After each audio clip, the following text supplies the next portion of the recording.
SMT Nation, we back. Folks of the nation, check out my partner mmWave. Save money on your phone bill, all while supporting the channel. The partner link is in the description. Get great deals on service. They've got the 6-month free service bundle right now when you buy a phone. So you buy the 6-month plan, you get 6 months of free service and the phone. And if that interests you, it's a great way to save money. Additionally, they got all these great new customer offers. You could shop their plans, check out their family plans, deals on phones. Incredible value, great network access, less likelihood of getting hacked compared to T-Mobile, but you get the great T-Mobile network. So check them out. My partner link is in the description. All right, now for today, we're going to be discussing Charter, specifically Spectrum, in terms of what's going on with the company. All right, the reason we cover this is because I try to be a very inclusive channel. We cover wireline and home internet, right? It kind of spills over with, the whole telco industry with Verizon and AT&T now competing for home internet customers. So let's see how things are going here. Okay, this article will be linked in the description. Charter adds 105,000 broadband subs, defends the asymmetrical DOCSIS plan. Let's see what this is about, and let's see what's happening in the industry. Okay, so subscriber gains Q4 2022 for Charter Communications. We have 105,000 internet subscribers added. That figure is down year over year from 190,000. It really was a down year for cable. If we look at the Charter, additions or losses, and we look at the Comcast, kind of paints a similar story. Comcast a little worse. We'll do that in another video. But the fixed broadband net numbers were better than the rest of the competition. So, for example, Frontier added 75,000 in net adds. Verizon added 37,000.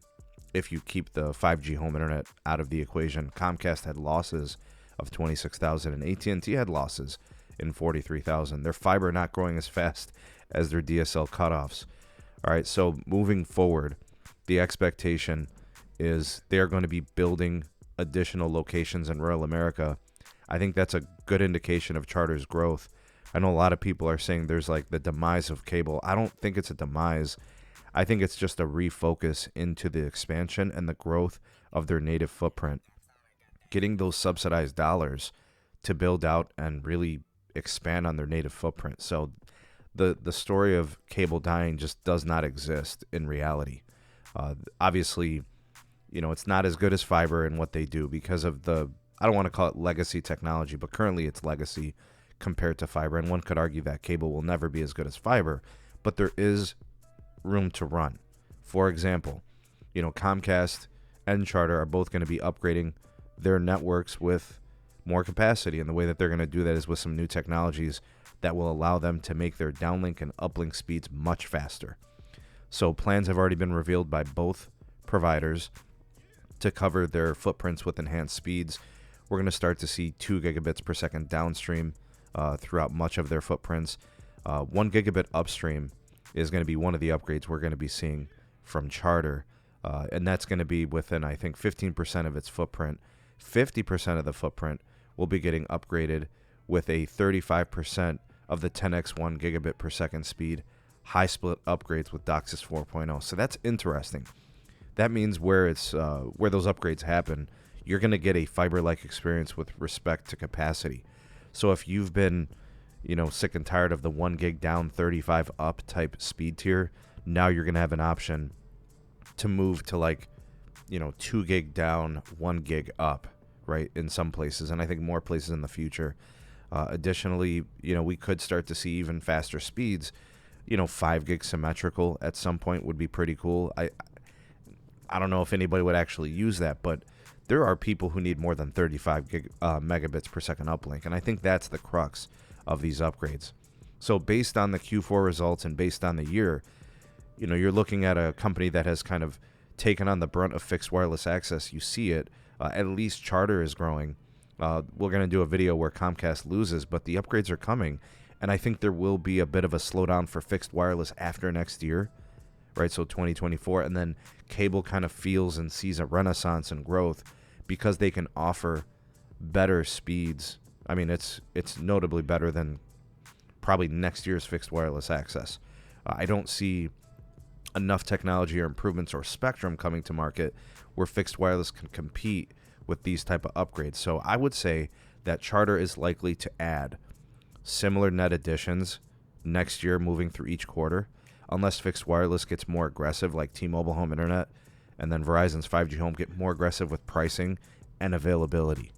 Then I think it becomes more meaningful. But that fixed wireless access, the Verizon 5G Home, the T-Mobile Home Internet, they have to go to charter territories.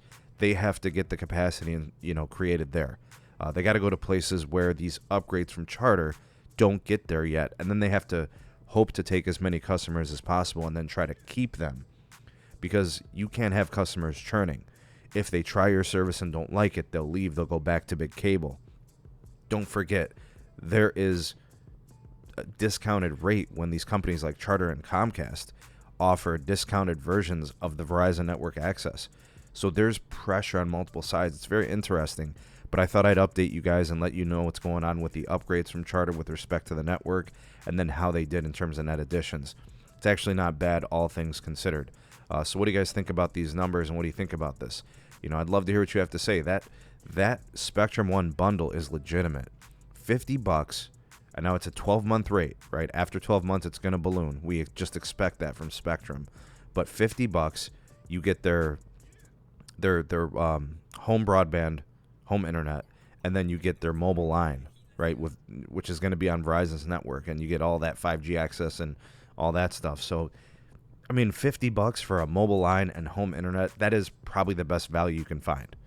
Even if you were to say, for example, have the discount with Verizon or the discount with T-Mobile, this is going to be a more cost-effective way if the most important thing to you is cost, right? So, I don't know. We'll see how it plays out this year. This is definitely a difference-making bundle, and we see that this is why Charter Spectrum seems to be doing a little bit better than, say, Comcast. We'll do another video on Comcast coming up. So let me know what you guys think of this. You all the voice of the people, the SMT Nation. Let your voice be heard. Like, share, subscribe for more. Turn on the bell notification icon to never miss an upload.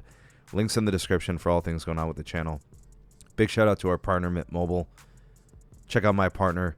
Save money on your phone bill, all while supporting the channel. Folks, the partner link in the description. Go there and save money. Big shout out to the YouTube members and the patrons for making content on this channel possible. Appreciate you all and everyone for watching. Thank you. We shall see you all on the next video. Peace.